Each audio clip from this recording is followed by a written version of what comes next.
On repart avec Yann Gaël Amghar. Bonjour, Bonjour. Yann Gaël, directeur général de l'URSSAF. Je l'ai faite la plaisanterie, je l'ai faite en sommaire pour pas la refaire, mais j'ai quand même envie de la refaire. Je l'ai pas entendu. Si vous avez un doute pour écrire URSSAF, vous commencez avec URSS et puis vous êtes Exactement, pas très loin. ça marche. Ça faisait rire mon invité. Bon moyen mnémotechnique. Parce que c'est vrai qu'on a toujours un doute. En même temps, on n'écrit pas souvent à l'URSSAF. Voilà. Donc, rentrons dans le dur, parce que c'est très intéressant votre position aujourd'hui.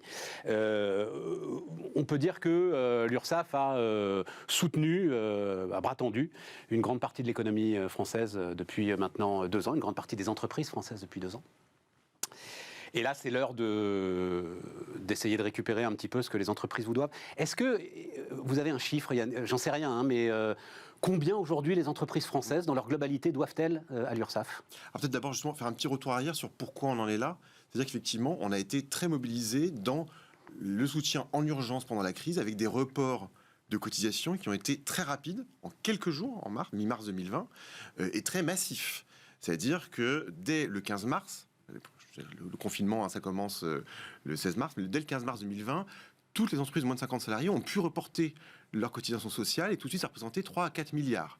Et on a continué ce soutien pour les entreprises comme pour les indépendants tout au long de la crise économique, de la crise sanitaire, avec non seulement les reports de cotisation, mais aussi des exonérations, mais aussi des aides financières directes versées aux travailleurs indépendants pour compenser en fait leur perte de revenus. Jusqu'à fin 2021, c'est 23 milliards de cotisations des employeurs comme des indépendants qui avaient été reportés. Alors, bien entendu, la crise sanitaire, c'est fini, mais l'idée, c'était pas d'arrêter tout de suite le soutien aux entreprises, de leur demander de tout de suite régler. Et donc, pour cela, on est passé, je dirais, d'un soutien en urgence à un accompagnement dans la durée. Alors, comment on l'a fait concrètement ? On a mis en place un dispositif qui n'avait jamais existé auparavant, c'est ce qu'on appelait les plans d'appurement. Alors, pourquoi c'est nouveau le plan d'appurement ?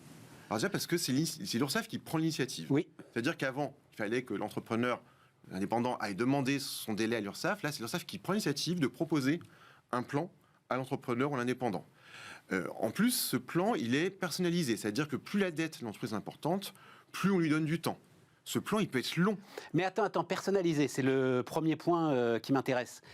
Vous avez une visibilité sur la profitabilité de l'entreprise qui a une dette vis-à-vis de vous ? Non. Alors, ce qu'on connaît, c'est la dette de l'entreprise. Et donc... Vous connaissez la dette de l'entreprise vis-à-vis des URSSAF, mais pas sa capacité à payer, voilà, non, pour le non, dire. on n'a pas de vision, voilà. C'est pas Big Brother. Mais on connaît sa dette rapportée à sa masse salariale, par exemple. C'est vrai. Et donc, plus la dette était importante, plus on a proposé des délais longs. Ces délais peuvent être longs. On peut aller jusqu'à 3 ans, voire 5 ans, pour les entreprises les plus touchées par la crise. Alors, on peut aller... Ça veut pas dire et ça, sans aucune pénalité. C'est pas comme le PGE, c'est-à-dire sans aucune pénalité particulière. Non, tout à fait. Effectivement, voilà. sur toutes ces dettes accumulées pendant la crise, pas de majoration, pas de pénalité, bien entendu. C'était l'engagement qui a été pris et qui est respecté. Et puis, autre nouveauté, c'est que ce plan qu'on propose, il est négociable. C'est-à-dire que les entreprises pouvaient demander quelque chose de plus court, plus long, plus progressif, plus flat. Alors la plupart finalement ont accepté ce qu'on leur a proposé, ça leur allait très bien. Et ce dispositif, il est quand même massif. C'est 1,7 million de travailleurs indépendants qui ont reçu un plan. 650 000 employeurs. C'est massif, c'était du jamais vu. Et ces dispositifs, ils marchent. C'est-à-dire qu'aujourd'hui, 80% des entreprises ou des indépendants à qui on a proposé ces plans le respectent et par ailleurs payent leurs échéances courantes. Tout à fait. Donc c'est un dispositif qui marche très bien. Pour vous donner une idée, comme j'ai dit, il y a un an, on avait 23 milliards de dettes accumulées pendant cette période 2020-2021.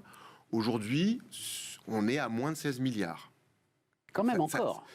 Oui, mais ça veut dire quand même que ça a bien diminué. Donc c'est quoi cette phase-là où ce plan d'appurement, c'est quoi ? Ça fait 1 an à peu près que c'est de mi-2021 à mi-2022 ? Ça a été très progressif. En fait, on a commencé à en proposer au cours de l'année 2021. D'accord. Mais c'est l'année 2022. En fait, on a fini de les proposer seulement en juin 2022, les derniers. Alors pourquoi on a étalé ? Parce que, bien entendu, on tenait compte aussi un peu des allers-retours aussi de la crise sanitaire. C'est-à-dire que lorsqu'il y avait des reconfinements, c'était pas le moment d'envoyer des échéanciers aux entrepreneurs. Dans les DOM, la crise a duré plus longtemps, donc on a attendu aussi un peu plus longtemps pour proposer les plans. Et donc c'est seulement en juin dernier qu'on a fini de proposer ces plans. Alors aujourd'hui, ce qu'on voit, c'est que quand même, presque la moitié de ce qu'on avait proposé dans le cadre de ces plans a été remboursé. Donc c'est un dispositif qui marche. Alors après, aujourd'hui, la question c'est comment on traite ceux qui ne rentrent pas dans un retour du paiement normal. Très bonne question. Première chose, d'abord, pourquoi on fait ça? Je dirais, il y a 3 ans, j'aurais dit l'URSSAF faire du recouvrement, moi, il a dit so what, ce n'est pas un scoop. C'est notre métier de faire du recouvrement. Oui, c'est ça. Je vous ai dit, il faut le faire. Il faut le faire. Alors déjà parce qu'il faut financer le modèle social. Et puis pour rétablir une situation de concurrence à peu près équilibrée. Exactement. On est d'accord. Et ça, nous, côté URSSAF, on est très attentifs, que ce soit sur le recouvrement, mais aussi sur le contrôle et la lutte contre la fraude, à cette question de la saine concurrence entre les entreprises, pour éviter que celles qui respectent les règles du jeu, qui payent, soient pénalisées par rapport à celles qui échappent au prélèvement. Bon. Alors, on a décidé qu'on reprenait à la rentrée, justement, ce recouvrement.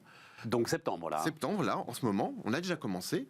Alors pourquoi on en reprend maintenant? Parce qu'on a quand même beaucoup d'indicateurs qui laissent penser qu'on est quand même revenu à une situation beaucoup plus saine.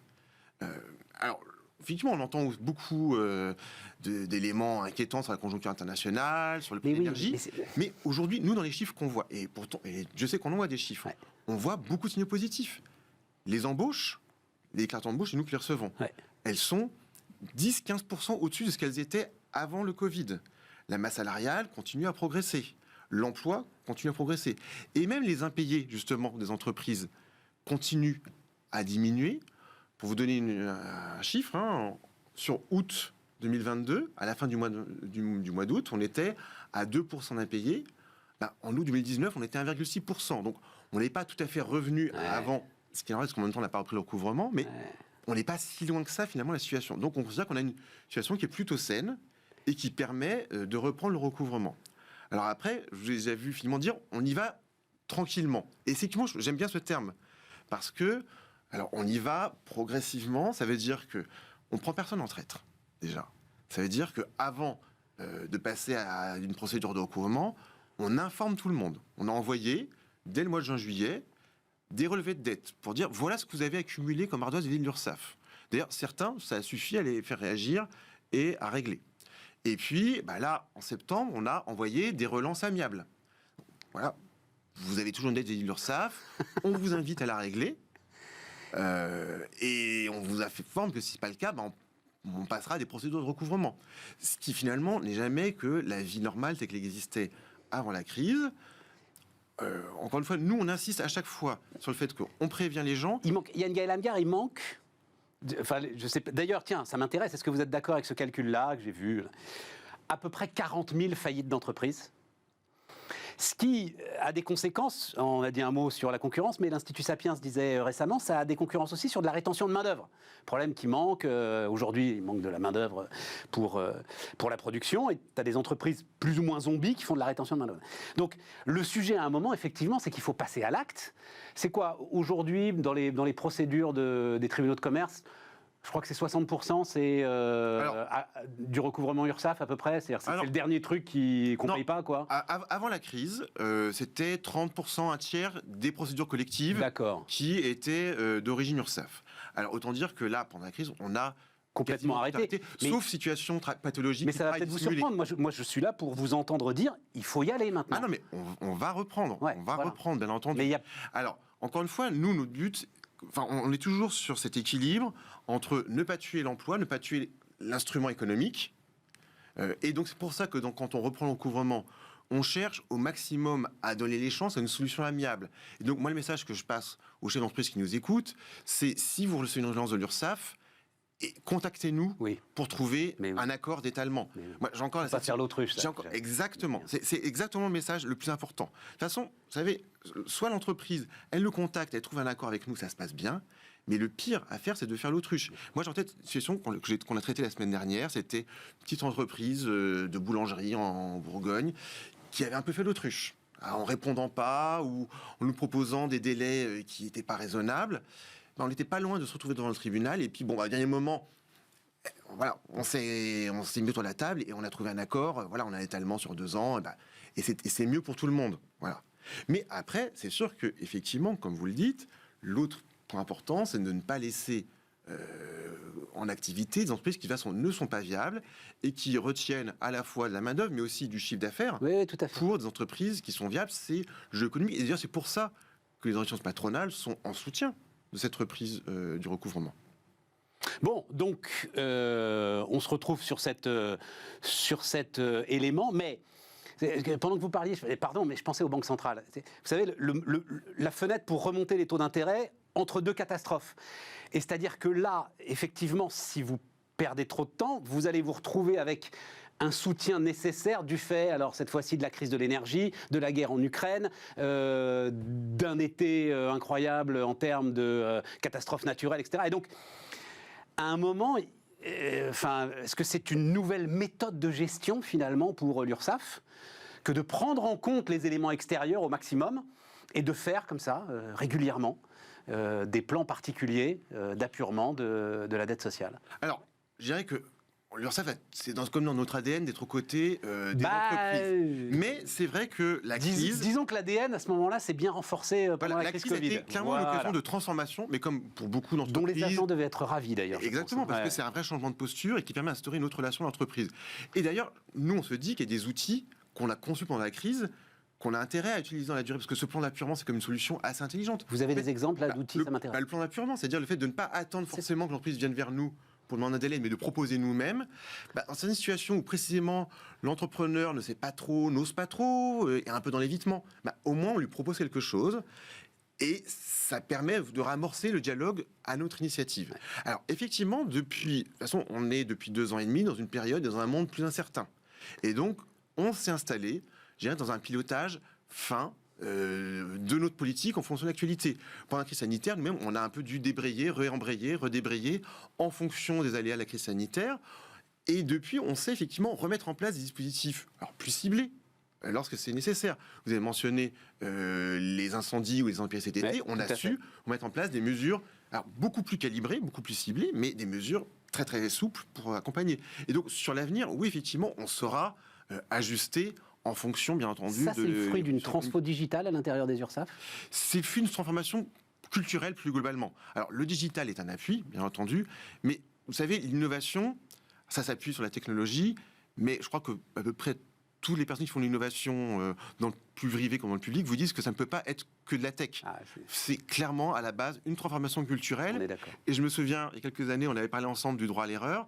Le droit à l'erreur, c'est un changement de la loi, mais c'est surtout une transformation culturelle impulsée chez les agents pour passer d'une posture un peu régalienne, parce que c'est vrai qu'on a un service public régalien, voilà, on a le droit de contrôler, on a le droit de recouvrer, mais ça n'empêche pas d'avoir une relation de confiance et un peu plus horizontale avec l'usager. Est-ce qu'il y a dans votre esprit quand même, donc cette colossale machine URSSAF, l'idée, et on est en période budgétaire, on parle sans arrêt du back-office de la dépense publique qui pomperait trop de ressources par rapport au front office dont on a tous besoin, nous, et vous venez de décrire à quel point il peut être efficace. Est-ce qu'il y a là des économies à faire, Yael Amghar, sur l'appareil d'État et sur l'appareil de perception de l'ensemble de cette dette sociale? Alors, vous savez, pour vous donner un indicateur, le coût de gestion de l'URSSAF, pour 100 € collectés, l'URSSAF coûte 24 centimes. Le back-office coûte 24 centimes. Donc c'est extrêmement peu. Voilà. Alors après, ça veut J'avoue que le chiffre m'impressionne. Ça ne veut pas dire qu'on peut pas et qu'on cherche toujours effectivement, à optimiser. Alors, on cherche beaucoup à optimiser, notamment en rationalisant, en concentrant un certain nombre de gestions. Et c'est pour ça que d'ailleurs, depuis une dizaine d'années, il y a un mouvement de regroupement de la collecte des prélèvements sociaux autour de l'URSSAF. Il y a 10 ans, on a repris, par exemple, la collecte des cotisations chômage, qui était avant assurée par les ACDIC.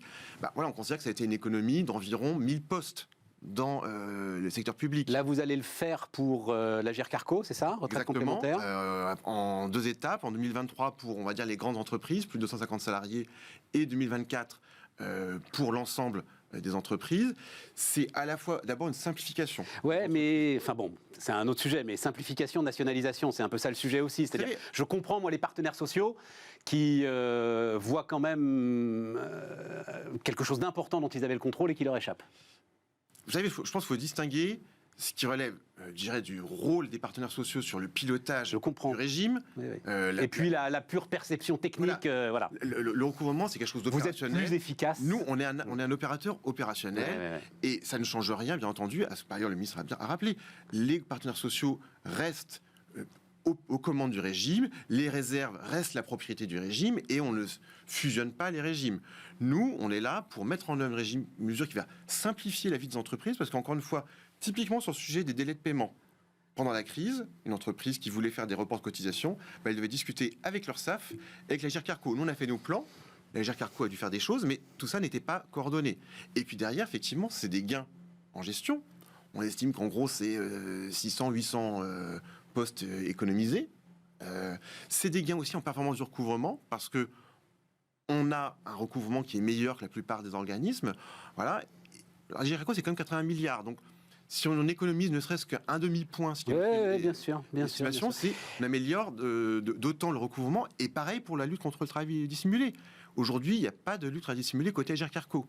Le jour où on reprend, ça veut dire qu'on étend la lutte contre la fraude aussi aux cotisations en retraite complémentaire, au bénéfice du régime de retraite et aussi des droits des salariés. D'ailleurs, vous en avez fait la démonstration, ça avait été il y a quelques années une grande affaire quand vous avez absorbé le RSI, donc le régime social des indépendants. Et je me souviens, oh là là, mon Dieu, qu'est-ce qu'on n'a pas dit sur la catastrophe que ça allait représenter. Bon, force est de constater, là, il se trouve que je peux le constater moi-même, que ça s'est remarquablement bien passé, quoi. Ça s'est très bien passé, alors qu'effectivement, comme vous le dites, à l'époque, on était très inquiets.